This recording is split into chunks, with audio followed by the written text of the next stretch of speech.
Bonjour à tous. Aujourd'hui, on va étudier la première leçon en sciences physiques, la matière dans notre environnement, dédiée aux élèves de 7e année de base.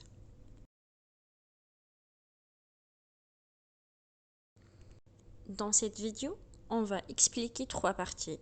La définition de la matière, ainsi que les états physiques de la matière et les propriétés physiques de ces derniers à partir de certaines expériences.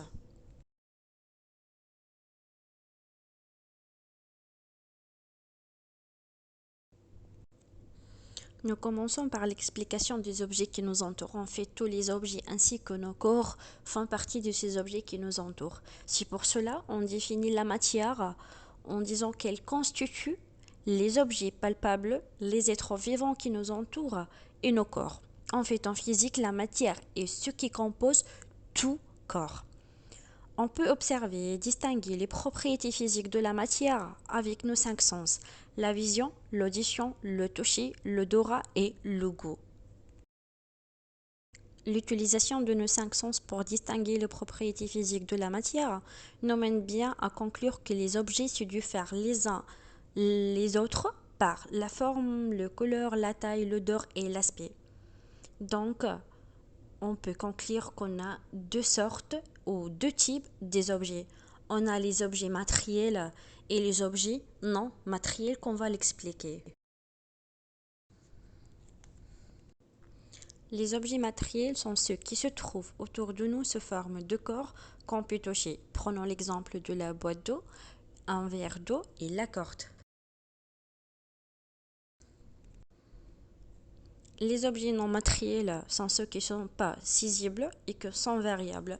Prenons l'exemple de la lumière. Nous pouvons ainsi citer la définition suivante. La matière, c'est tout qui constitue nos corps et les corps des objets qui nous entourent. En fait, la matière qui nous entoure peut se présenter en trois états. L'état solide, l'état liquide et l'état gazeux. Pour l'état solide, nous prenons l'exemple du bois, le riz, le livre, etc. L'état liquide, l'huile, l'eau et le lait. Et l'état gazeux, on a l'air, l'oxygène, la vapeur d'eau, etc.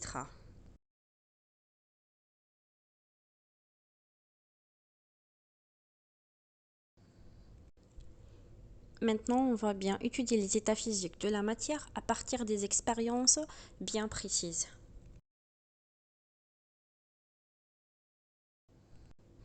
Nous commençons par l'état solide. En fait, l'expérience ici nous montre que si tu transvases un glaçon de l'eau à l'état solide ou un cube du bois d'un récipient à un autre, tu observes que sa forme ne change pas. On peut dire dans ces conditions que la matière à l'état solide possède une forme propre car elle ne prend pas la forme de contenant. Ici là, c'est une caractéristique du corps solide compact.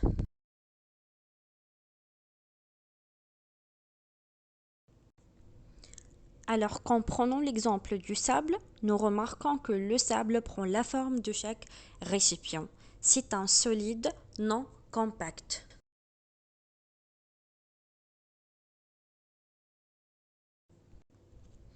Par conclusion, on peut citer qu'on a deux sortes de solides, des solides compacts qui ont la forme propre et qui ont un volume constant. Prenons l'exemple d'un stylo, un cahier, le verre, la règle, etc. Et des solides non compacts qui n'ont pas de forme propre, qui prennent la forme du récipient qui les contient et qui ont un volume constant. En fait, les solides peuvent les prendre avec les doigts.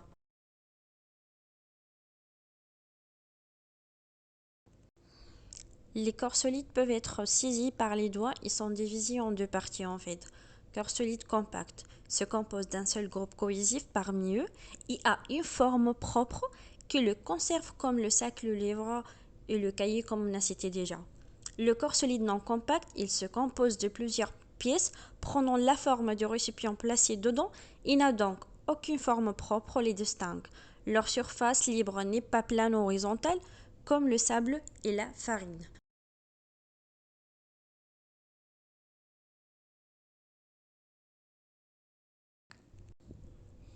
On commence maintenant à étudier l'état liquide de la matière, comme représente l'expérience suivante, si de la matière, quelle que soit l'eau ou l'huile, à l'état liquide est transvasée dans des récipients de formes différentes, on observe qu'elle épouse la forme du récipient. On dit que la matière à l'état liquide ne possède pas de forme propre. L'expérience numéro 2, c'est une observation de la surface de l'eau à l'état liquide. En fait, la surface de la matière à l'état liquide au repos est toujours horizontale, quel que soit le récipient qui le contient, même si ce récipient est incliné. Donc, la surface de l'eau à l'état liquide est toujours horizontale.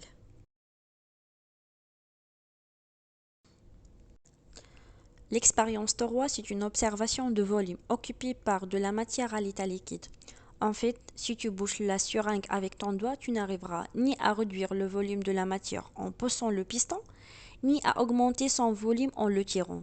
En fait, le volume de la matière, quelle que soit l'eau ou l'huile, comme l'exemple ci montre, à l'état liquide, reste toujours constant et il ne varie pas.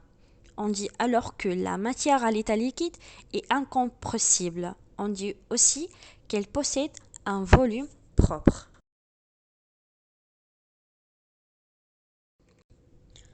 Par conclusion sur les propriétés de la matière à l'état liquide, on peut dégager les conclusions suivantes. La matière à l'état liquide s'écoule est insaisissable, ça veut dire qu'on ne peut pas les saisir avec les mains. Elle possède toujours une surface horizontale au repos. Elle n'a pas de forme propre et prend la forme de l'objet qui la contient. Ça veut dire celle des récipients dans lesquels on la verse. Elle possède aussi un volume propre.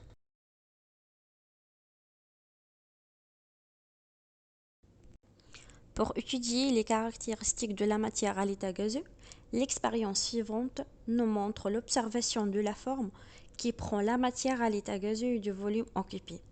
En fait, lorsqu'on place le piston de la seringue sur une graduation précise, l'air remplit le restant de la seringue.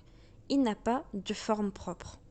En bouchant maintenant la seringue avec un doigt, on emprisonne un volume déterminé d'air.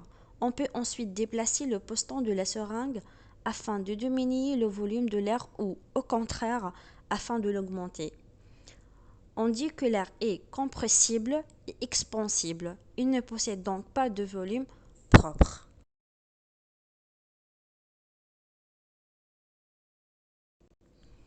L'expérience de dioxyde d'azote et de l'air nous montre que le dioxyde d'azote se déplace vers le flacon au-dessus et il prend sa forme.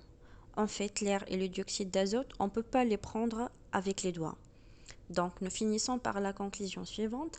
Les gaz n'ont pas de forme propre. Ils prennent la forme du récipient qu'ils contiennent. On ne peut pas les prendre avec les doigts. Et les gaz n'ont pas de volume propre. En fait, ils prennent tout le volume qui lui est offert.